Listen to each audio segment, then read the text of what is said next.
الحمدللہ رب العالمین والصلاة والسلام علی خاتم النبیین اما بعد فاعوذ باللہ من الشیطان الرجیم بسم اللہ الرحمن الرحیم۔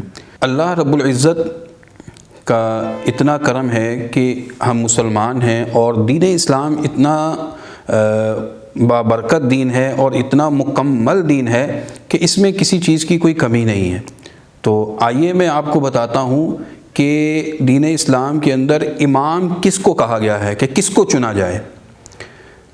حضرت علامہ مفتی امجد علی اعظمی رحمۃ اللہ تعالی علیہ بہار شریعت کے اندر، جو کہ دعوت اسلامی کا ایک اشاعتی ادارہ مکتبۃ المدینہ ہے، اس کو چھاپتا ہے، اس کتاب کو بہار شریعت کو، اس میں لکھا ہے کہ امام کس کو بنایا جائے یا امامت کی شرائط کیا ہیں۔ آئیے سنتے ہیں۔ سب سے پہلے کہ امام کون ہو، امام کا مسلمان ہونا ضروری ہے۔ نمبر ایک، امام کا مسلمان ہونا ضروری ہے۔ نمبر دو، امام کا بالغ ہونا ضروری ہے۔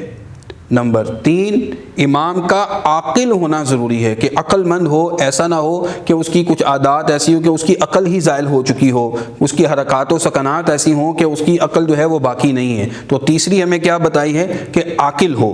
اور چوتھی کیا ہے شرط، جو آپ کے سوال سے ریلیٹڈ ہے، کہ چوتھی شرط یہ ہے امام کے لیے کہ امام مرد ہونا چاہیے۔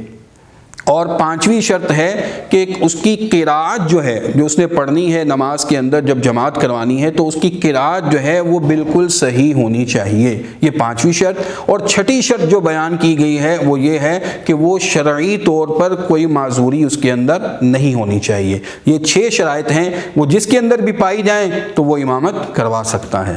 جزاک اللہ خیر۔